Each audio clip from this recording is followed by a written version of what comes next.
Hello friends, today in this video I will show you how to fix high memory or RAM usage in Windows 11.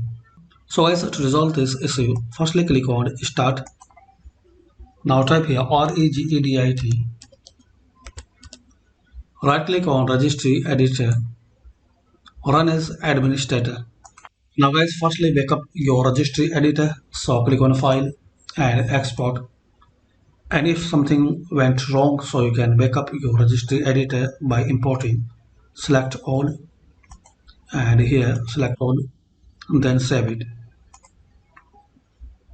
Now let's start to resolve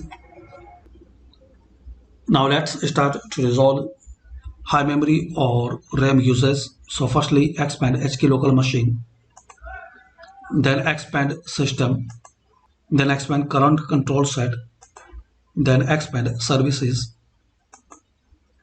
Now in this list guys, you have to find out one folder and DU.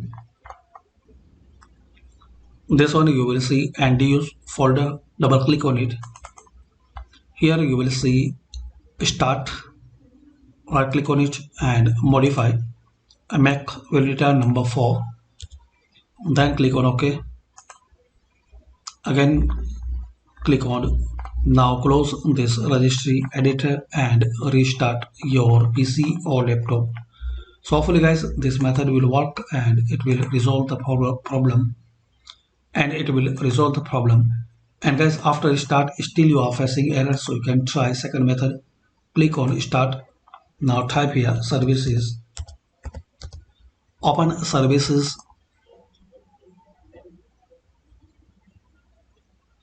Now here guys, you have to find out Superfetch service. I have not that service in my machine, but in case if you have that service, so double click on it and select startup type as disabled.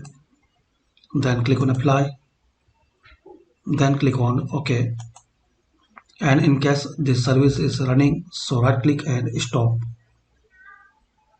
So this is the way guys you can fix and resolve